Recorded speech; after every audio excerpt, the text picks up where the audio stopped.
నేను fully Prabhas fan, అభిమానిస్తా Prabhas ని.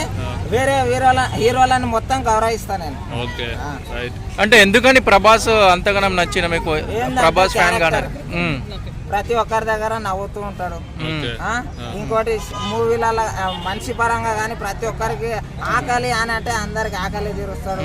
ఎవరికైనా కష్టం ఉందంటే ముందు ఉంటాడు.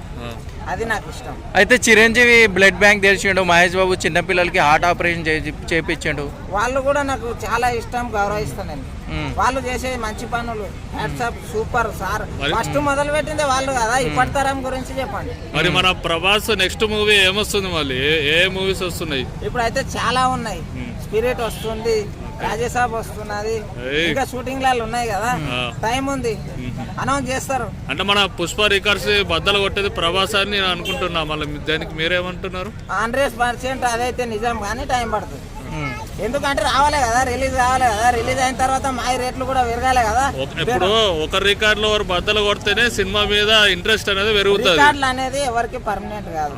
ఇప్పుడు 8 years అన్న రికార్డ్ ని ఎవరు ఇట్లా టచ్ చేయాలి. కాకపోతే మొన్న ఏంటంటే రేట్లు పెరిగినాయి, ఓకే అన్న టచ్ చేసిండు. ఇంకోటి మాకు కూడా సంతోషంగా ఉంది. కాకపోతే కాలర్ ఎగిరేస్తాం ఎప్పుడు తెలుసా? దంగల్ రికార్డ్ ఎగిరేసుకుంటాం. ఒక తెలుగుడు మన తెలుగు హీరో అల్లు అర్జున్ వేరే హీరో అది ఇది కాదు. మా అన్నకు ఫ్రెండ్, మనం గౌరవిస్తాం ఫుల్ అంతే. అయితే మీరు ప్రభాస్ కి ఏ సినిమా నుంచి ఫ్యాన్ అయ్యారు? నేనా? వర్షం. అంటే అంతకు ముందు ఇది ఈశ్వరం అన్ని నేను అంటే ఫస్ట్ నేను లైఫ్ లో ఫస్ట్ టైం థియేటర్ లో చూసిన సినిమా అదే. అంటే సినిమా అనేది ఉంటది అనేది చూసిన సినిమానే అది. ఓకే. అంటే ఇప్పుడు ప్రభాస్ ఇప్పుడు నెక్స్ట్ వచ్చే సినిమా వరల్డ్ వైడ్ లో బ్లాక్ బస్టర్ కొట్టబోతుంది అంటారా? బ్లాక్ బస్టర్ కాదు, ప్రపంచంలో బ్లాక్ బస్టర్ పెద్దది. దంగల్ మూవీని బీట్ చేయాలని మా కోరిక. పక్కా చేయాలి, ఏ హీరో అయినా పర్లేదు చేయాలి. ఇంకోటి ముందు ఉండాలి. దంగల్ అయితే ప్రభాస్ అనే కొడతాడని మేము అనుకున్నాము. కాకపోతే ఇప్పుడు మన అల్లు అర్జున్ అన్న కూడా కొట్టడానికి దగ్గరలో ఉన్నాడు. కొట్టినంటే కూడా మాకు ఫుల్ హ్యాపీ అంతే, తగ్గేదే లేదు దాంట్లో కూడా. ఇప్పుడు నెగిటివ్ కామెంట్స్ ట్రోలింగ్ చేసే వాళ్ళ గురించి ఏం చెప్తా అన్న? నెగటివ్ కూడా ఇంకోటి చెప్తా. ఒక సినిమా కోసము నేను పెయింటర్, మామూలుగా పెయింటింగ్ వర్క్ చేస్తా.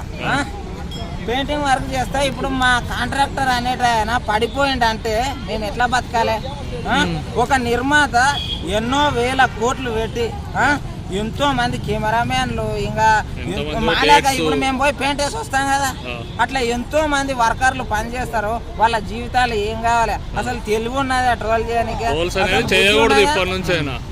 అంటే ఇష్టం ఉన్నట్టు అన్నీ వందల వేల కోట్లు పెట్టి సినిమాను తీయడం, అంత బడ్జెట్ పెట్టడం అవసరమా? అంటే ఇప్పుడు ఒక సినిమా అనేది టాలీవుడ్ అనేది మన తెలంగాణ ఆంధ్ర వరకే ఉంది. ఒకప్పుడు చిరంజీవి సార్ కూడా చెప్పిండు, మన బతుకులు ఏడు దాకానే ఉన్నాయి, బయటికి పోవాలి అని అన్నాడు. అన్నాడా లేదా సార్? అన్నాడా లేదా? బాహుబలి తోటి పోయినాం.